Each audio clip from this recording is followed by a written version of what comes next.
आप सबको जय मसीह की। आज तारीख है 2/12/2025 और हम शाम का वचन पढ़ेंगे। हम पढ़ेंगे यहेजकेल की पुस्तक में से 42, 43 और 44 अध्याय।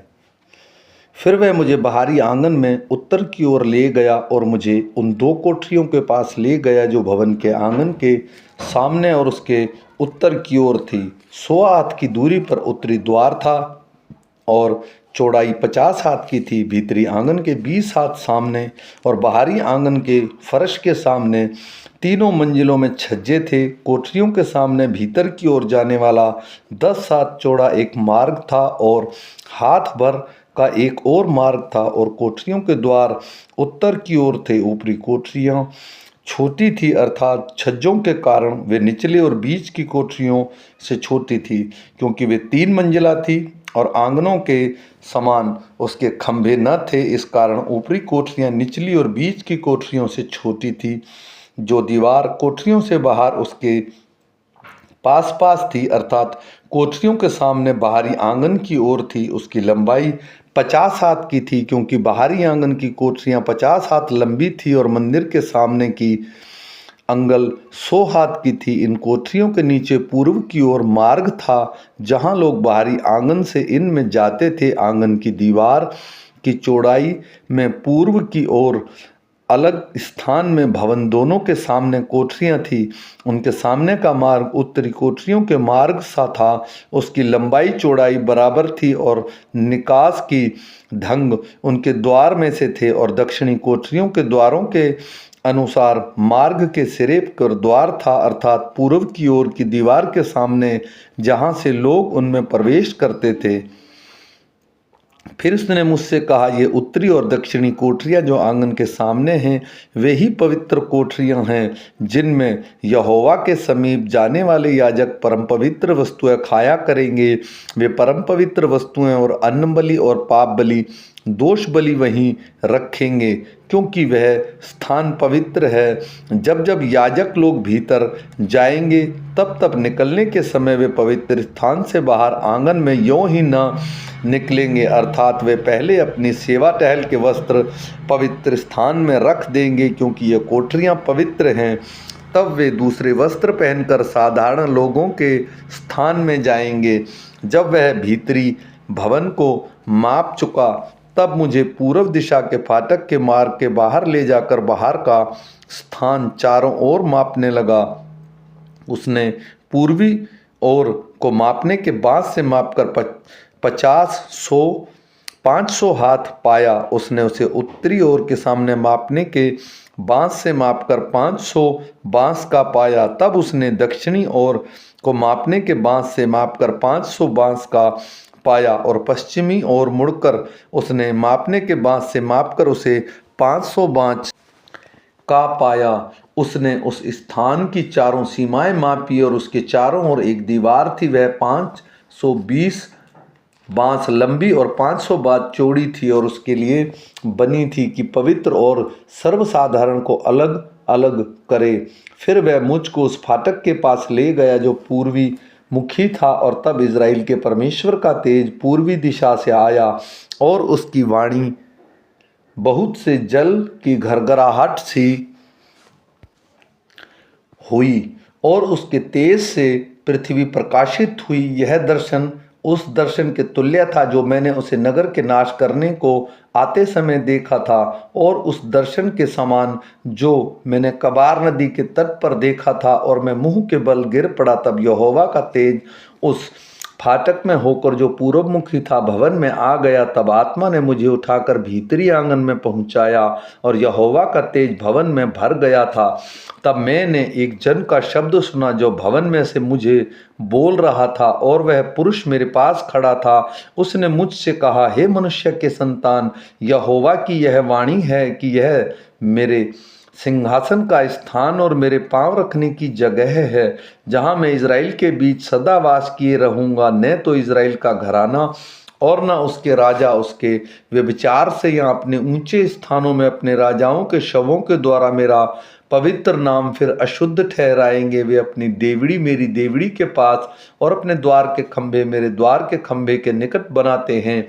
और मेरे और उनके बीच में केवल दीवार ही थी, और उन्होंने अपने घिनौने कामों से मेरा पवित्र नाम अशुद्ध ठहराया है, इसलिए मैंने कोप करके उन्हें नष्ट किया। अब वे अपना व्यभिचार और अपने राजाओं के शव मेरे सम्मुख से दूर कर दें, तब मैं उनके बीच सदावास किए रहूँगा। हे मनुष्य के संतान, तो इज़राइल के घराने को इस भूमि का नमूना दिखा कि वे अपने अधर्म के कामों से लज्जित होकर उन नमूनों को मापें।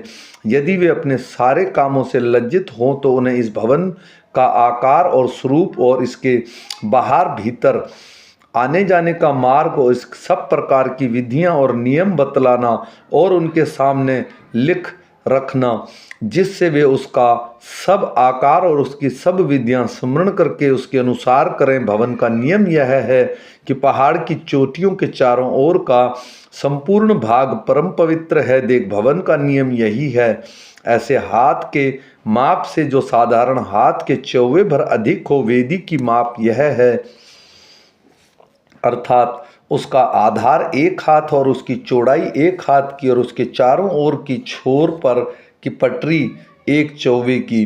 वेदी की ऊंचाई यह है, भूमि पर धरे हुए आधार से लेकर निचली कुर्सी तक 2 हाथ की ऊंचाई रहे, और उसकी चौड़ाई हाथ भर की हो, और छोटी कुर्सी से लेकर बड़ी कुर्सी तक चारों हाथ और उसकी चौड़ाई भर की हो, और ऊपरी भाग 4 हाथ ऊंचा हो, और वेदी पर जलने के स्थान के 4 सींग ऊपर की ओर निकले हों। वेदी पर जलाने का स्थान चौकोर अर्थात 12 हाथ लंबा और 12 हाथ चौड़ा हो। निचली कुर्सी 14 हाथ लंबी और 14 हाथ चौड़ी हो, और उसके चारों ओर की पटरी आधे हाथ की हो, और उसका आधार चारों ओर हाथ भर का हो, और उसकी सीढ़ी एक पूरब की ओर हो। फिर उसने मुझसे कहा, हे मनुष्य के संतान, परमेश्वर यहोवा यूं कहता है, जिस दिन होमबलि चढ़ाने और लहुड़ छिड़कने के लिए वेदी बनाई जाए, उस दिन की विधियां ये ठहरे, अर्थात लेवी याजक लोगों को सादोक की संतान है और सेवा टहल करने में मेरे समीप रहते हैं, उन्हें तू पाप बलि के लिए एक बछड़ा देना। परमेश्वर यहोवा की यह वाणी है। तब तू उनको लहू में से कुछ लेकर वेदी के चारों सींगों पर, कुर्सी के चारों कोनों और चारों ओर की पटरी पर लगाना। इस प्रकार से उनके लिए प्रायश्चित करने के द्वारा उसके पवित्र करना। तब पाप बलि के बछड़े को लेकर भवन के पवित्र स्थान के बाहर ठहराए हुए स्थान में जला देना। दूसरे दिन एक निर्दोष बकरा पाप बलि करके चढ़ाना, और जैसे बछड़े के द्वारा वेदी पवित्र की गई, वैसे ही इस बकरे के द्वारा भी पवित्र की जाएगी। जब तू उसे पवित्र कर चुके, तब वह एक निर्दोष बछड़ा और एक निर्दोष मेढ़ा चढ़ाना। तू उन्हें यहोवा के सामने ले आना, और याजक लोग उस पर नमक डालकर उन्हें यहोवा को होमबलि करके चढ़ाएं। 7 दिन तक तू प्रतिदिन पाप बलि के लिए एक बकरा तैयार करना, और निर्दोष बछड़ा और भेड़ में से निर्दोष मेंढा भी तैयार किया जाए। 7 दिन तक याजक लोग वेदी के लिए प्रायश्चित करके उसे शुद्ध करते रहें। इसी भांति उसका संस्कार हो।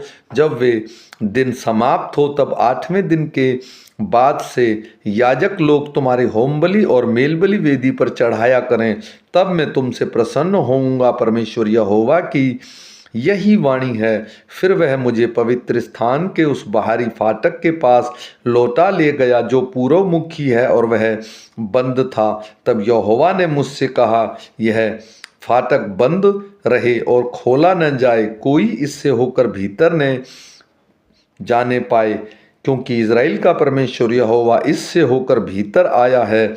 इस कारण यह बंद रहे। केवल प्रधान ही प्रधान होने के कारण मेरे सामने भोजन करने को वहाँ बैठेंगे। वह फाटक के ओसरे से होकर भीतर जाएं और इसी से होकर निकलें। फिर वह उत्तरी फाटक के पास होकर मुझे भवन के सामने ले गया। तब मैंने देखा कि यहोवा का भवन यहोवा के तेज से भर गया है, और मैं मुंह के बल गिर पड़ा।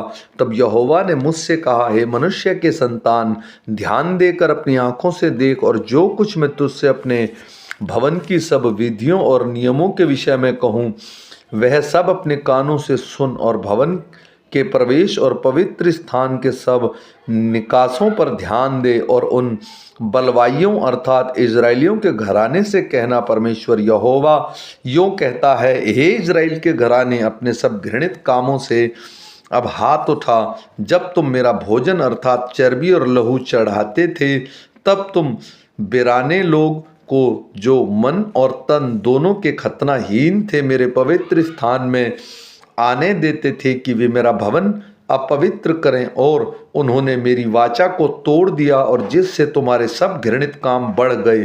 तुमने मेरे पवित्र वस्तुओं की रक्षा ना की, परंतु तुमने अपने ही मन से अन्याय लोगों को मेरे पवित्र स्थान में किसी वस्तुओं की रक्षा करने वाले ठहराया। इसलिए परमेश्वर यहोवा यूँ कहता है, इजराइल के बीच जितने अन्य लोग हों जो मन और तन से दोनों से खतनाहीन हैं, उनमें से कोई मेरे पवित्र स्थान में न आने पाए, परंतु लेवी लोग जो उस समय मुझसे दूर हो गए थे, जब इजरायली लोग मुझे छोड़कर अपनी मूर्तों के पीछे भटक गए थे, वे अपने अधर्म का भार उठाएंगे, परंतु वे मेरे पवित्र स्थान में टहलुए होकर भवन के फाटक का पहरा देने वाले और भवन के टहलुए रहें।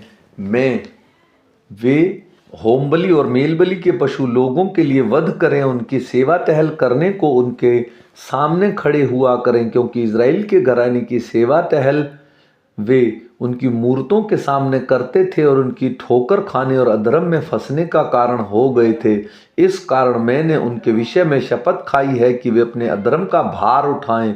परमेश्वर यहोवा की यह वाणी है, वे मेरे समीप न आएं और न मेरे लिए याजक का काम करें और न मेरे किसी पवित्र वस्तु या किसी परम पवित्र वस्तु को छूने पाएं। वे अपनी लज्जा और अपने घृणित काम उन्हें किए हैं उसका भार उठाएं, तो भी मैं उन्हें भवन में से किसी की सौंपी हुई वस्तुओं का रक्षक ठहराऊंगा और उसमें सेवा का जितना काम हो और जो कुछ उसमें करना हो उसे करने वाले वे ही हों।